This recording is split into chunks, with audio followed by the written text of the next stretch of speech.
Yeah, Tristan, you guys made it look easy. Just about as stress-free a super regional as y'all could imagine. Yeah, it was definitely what we wanted, like I've always told y'all, we can win in multiple ways. And yesterday was, more of a pitching and defense kind of day. And today our offense, stepped up to the plate and delivered. And look where we're at now. Danny, go ahead. Tristan, the guy we saw after the game yesterday and after the game today does not seem like the same composed guy we saw on the mound. I mean, how did you kind of settle yourself down after that first inning and kind of get back to business and, leading this team to a win? Yeah, it was honestly, it was one of those days where I didn't have my stuff, to be honest with you, whether it was sinker, changeup, slider. It wasn't my A stuff, but when you have those kind of days, you pitch with heart. You don't pitch with what you got, and I knew that was gonna be a dogfight and I was gonna grind it out. But at the end of the day, it got the job done. And I couldn't be more proud of our team and how we handled it. Jake Garcia, go ahead. Tristan, this is obviously an accomplishment for this year's team, but how are you reflecting just on the history that the Texas program has in terms of going to the College World Series? Has that settled in with you at all at this point? I mean, it's an expectation you get when you signed to come here. And, that there's an expectation and we try to reach that and overachieve that every year. And we know what this university and what this tradition is about, and we hope we can deliver that every year. Cedric, you're up. Hey, Tristan, congratulations. Where did you get that ticket punch thing, and how cool was that to be carrying that around? It was so cool.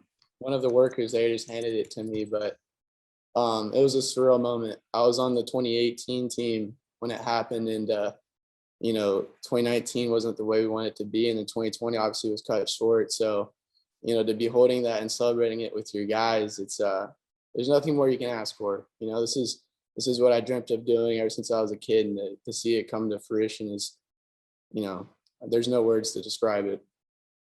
Dustin, go ahead.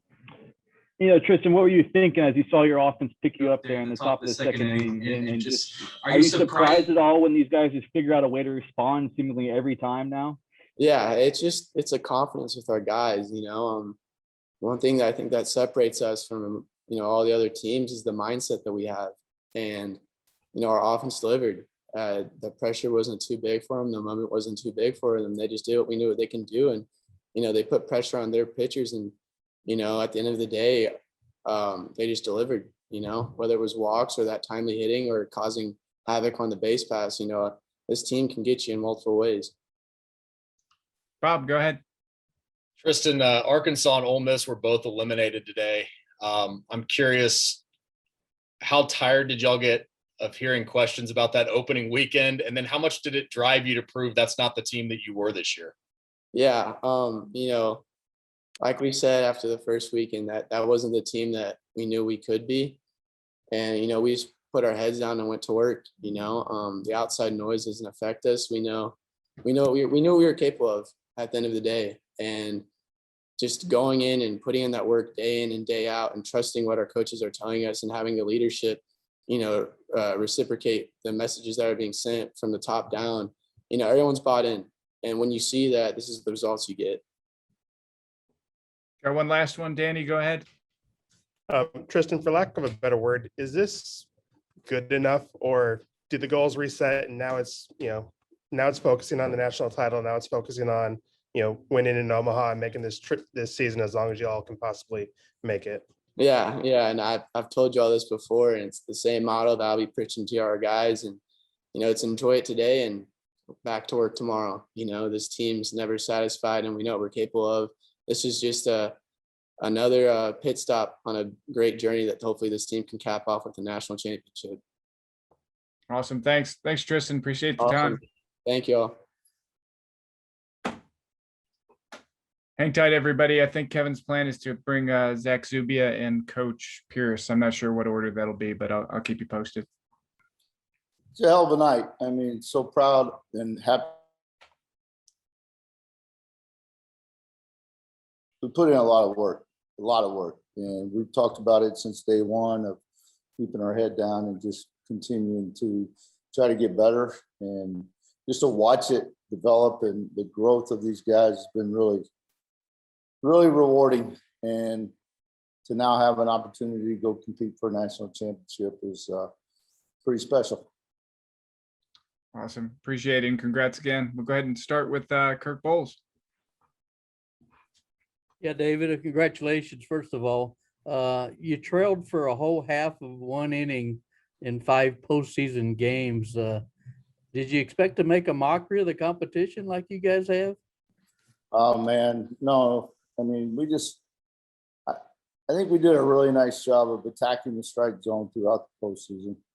We played tremendous defense again today with a great play by Trey, great play by Tristan. But just pounding the zone and making the other team earn it. And then we did a nice job of grinding at bats out. At times, you get a little frustrating because we leave some runners out left on base, but they just never shut down. They just never give in, and eventually we just wear people down. And I'm thankful that we were able to have separation tonight and get people like DJ in there and give him what he deserves. He's put so much time with his team and for the fan base, and I'm glad he had that opportunity tonight. Dustin, you're up. David, congrats on another Omaha trip. This team all year, they've had a knack for just responding, whether it's last night and then today in the second inning, they've got to respond. Where does that come from? Because they've done it in a variety of ways, defense, pitching, and tonight offense. I think I can't answer that other than when you really buy into what we're selling and continuing to believe in the coaches and continuing to put the work in. I think that's what happens. Today in the second inning,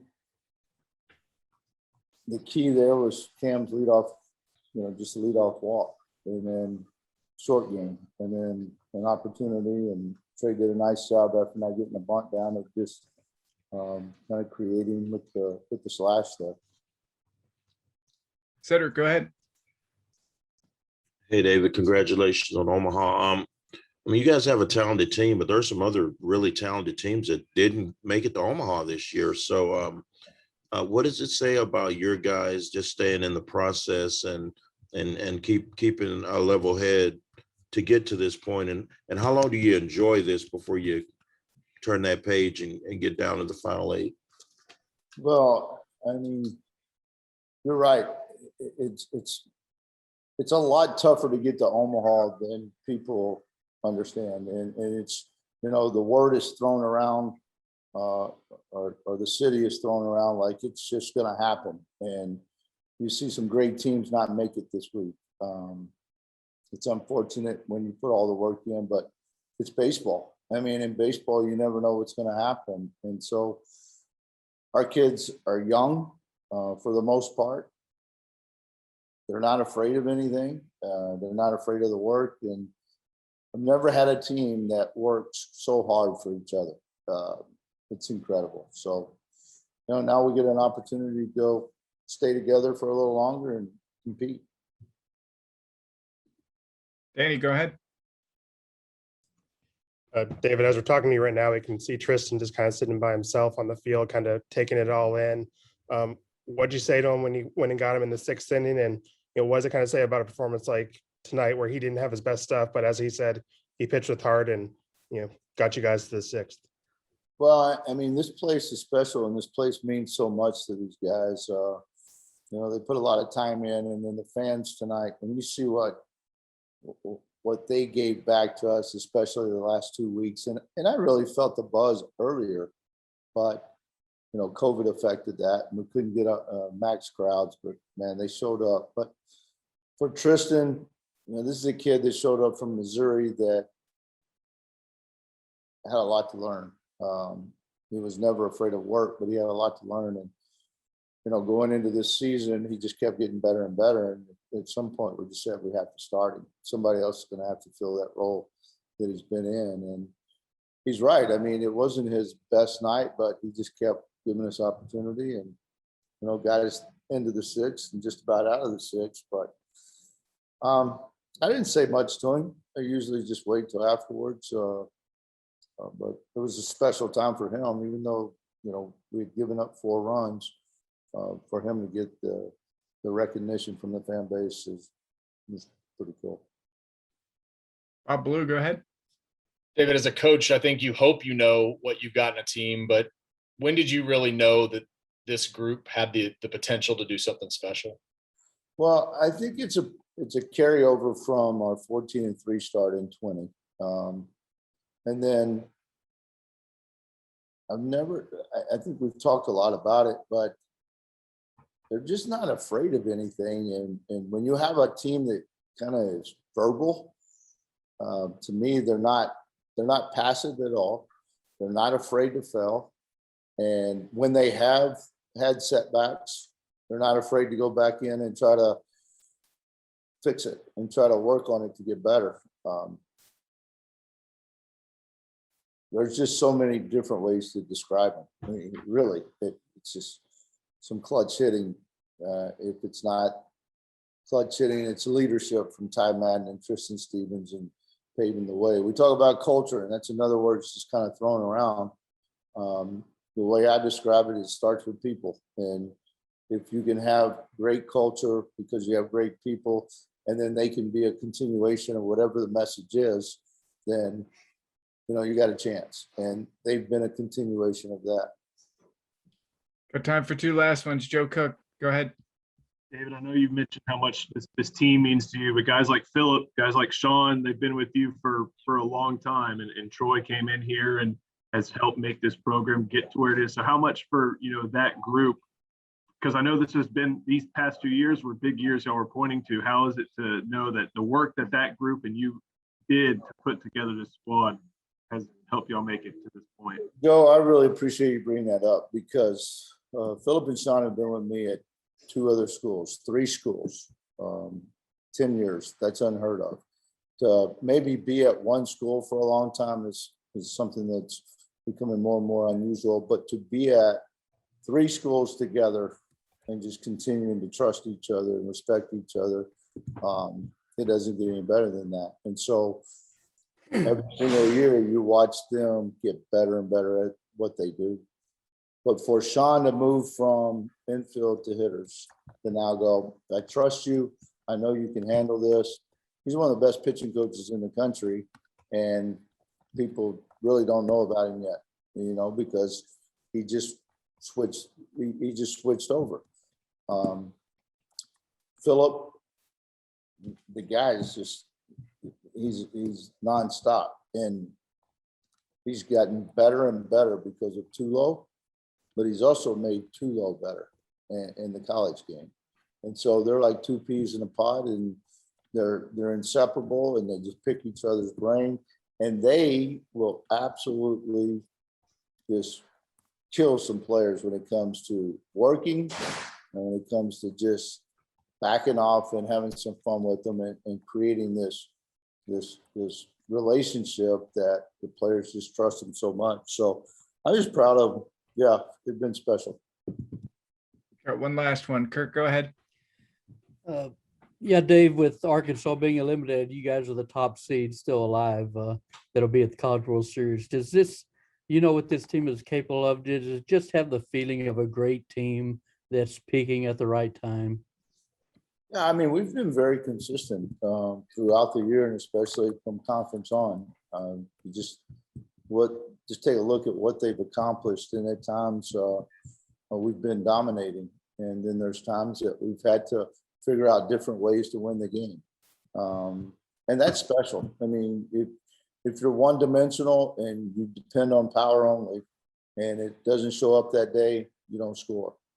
So when you have the ability to kind of to score or to win in different ways, it just gives you some flexibility and some ability to take advantage of what the defense gives you. Thank you, Coach. Appreciate your time. That's it? You don't want to stick around for another hour or so? Hey, our streak's still alive of midnight press conferences, so we're on a roll. I really appreciate you guys. You've been awesome. Thank you. Good job. Good job, David. Take care, Dave. Obviously, Zach, you were on that 18 team. You had a pivotal role on that team. But what does this journey and this, this mean to you as kind of one of the older vets on this team?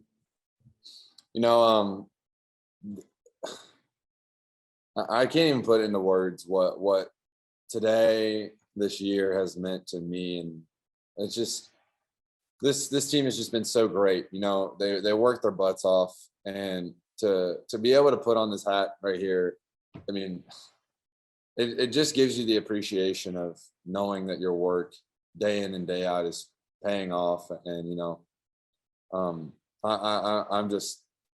I'm just overflowing with emotions right now, and just these guys deserve everything. I'm just so appreciative to be a part of this team, and it's just been nothing but great for me. Joe Cook, go ahead. Zach, you're talking about this team like Nolan and Chase talked about the team a few years ago. So does it seem like it's that much sweeter that, it's not a team that, I mean, it sounds like you like you mentioned, you were a part of it, but you kind of like are a leader figure, and that you help this team by leading them. Does that make it like that much sweeter? Yeah, I mean, I will say that as much as people want to say I lead this team, this team leads me so much. I cannot appreciate the amount of work that the other guys help me with, to be able to come in and day out to just continue the grind. And, that's just a credit to our culture. It's a credit to our attitude. Everyone picks each other up regardless of what they did the day before. And I cannot accredit the leadership just throughout the team, up and down. It's just been nothing but great thus far. Kirk, you're up. Zach, congratulations. What impresses you the most about your own team? And are you guys the team to beat in Omaha now that Arkansas got eliminated? Yeah, I mean, I think that we're going to go to Omaha, and we're going to keep on having the same mentality. It's just winning every pitch and winning every inning. I don't think anything changes whenever you go up there. With my experience from going up there the last time, we just can't let the stage get too big for us. This team is built for it. This team's mentally right for it, physically right for it. We got a good week to get our legs under us and go compete our ass off when we go up to Omaha. Dustin, go ahead. Zach, this team all year has had a knack for responding, whether it was the ninth inning last night, the second inning tonight. How do you explain that? Where does that come from? It seems like no matter the situation, you guys just figure out a way, whether it's pitching, defense, or offense, to respond back to somebody. Yeah, I mean, I think it's just our mentality throughout our team, and that's just to if you get popped, you pop back. And I think that's really important. Is just we try to let the momentum never swing too far for the opposing team, and I think that's really important, just simply because we really understand that the highs and the lows, they don't matter. You just gotta kind of stay even keel and just take each at bat like the same you would if you're up 12 or down 12 or up 1 or down 1. It's the same at bat. You can't try to do too much, too little. You can't give one up. And that's just the most important part about this team. Danny, go ahead. Zach, is there a trick to treating these next few games, these next couple weeks, like any other game? I mean, it's easy to say that, it's just another game, but it's obviously a much bigger stage and everyone knows what's at stake. Is there a trick to trying to treat this like a game that was back in February or March? Yeah, and I think that's it's an interesting question when you say it. It's just, I think the preparation leading up to it. I think that's the most important part, because you got to prepare for it like you have all year. If you try to do too much, you're gonna get too whacked out, and you're not going to be able to execute at the plate or on the mound or in the field. And I think you just got to kind of mentally prepare for it the same way like you would a midweek game. Just simply coming in, getting your work in, getting ready to go compete. I think that's the biggest thing, is that if you try to do too much, too little, you're just going to be not ready and not most well equipped and prepared to compete the next day. Jake Garcia, you're up. Zach, you mentioned staying even keeled. I'm curious if the message from the coaching staff was to save any dogpile celebrations for once you actually accomplish something in Omaha. Yeah, that's the tradition of the University of Texas. You don't dogpile unless you win. Omaha. It's been like that for as long as I've been here, probably way farther on. Doesn't matter unless you win the whole thing. I think that's really important. Bob, go ahead. Zach, I think when y'all left Arlington, y'all knew that wasn't who y'all were going to become. But what did you take from that weekend? Was there anything to really learn from that? And now with Arkansas and Ole Miss out of both eliminated today, how different do you think your team is from that one that played that opening weekend? I think that whole week leading up to it, I'm not trying to sit here and make excuses. I mean, we had the ice storm and all that. We didn't get on a field for, I think it was 4 or 5 days before we got out there. And, we learned that whenever we get to the biggest stage, which is Omaha, that these are the teams that you're going to have to beat. And so every day we were preparing to beat those teams because that's the bar whenever you get to Omaha. And I think that work that we did throughout the whole day, the whole year, was to be the most ready and most successful for when we get to Omaha. Got one last one for Zach. Cedric, go ahead. Hey, Zach, congratulations. I know David talks a lot about you guys and keeps it all about the players, but how big has this been for him? He's been through some ups and downs as a head coach, and now he's on the pinnacle of something great. How big is this for him? Coach Pierce he's a manager for a reason. He knows how to manage our emotions, manage us physically, manage us as a team. And I think he does a really good job with that. I obviously came with him to this university from Tulane, and obviously it's the best decision of my life. But yeah, he means the world to me, means the world to my family. This whole coaching staff has done a great job throughout everything, through all the adversity, and they deserve all the credit. They get us the most prepared to go out there and play every single week, and I can't credit everyone that goes into it, but for this coaching staff, this team, specifically Coach Pierce, I wish nothing but the best, and they have done everything to make us the most successful and the most ready. And hopefully we can just continue that when we get up in Nebraska this next week. Thanks, Zach. Really appreciate it. Yeah, thank you. Hey, see y'all in Nebraska. See y'all in Omaha.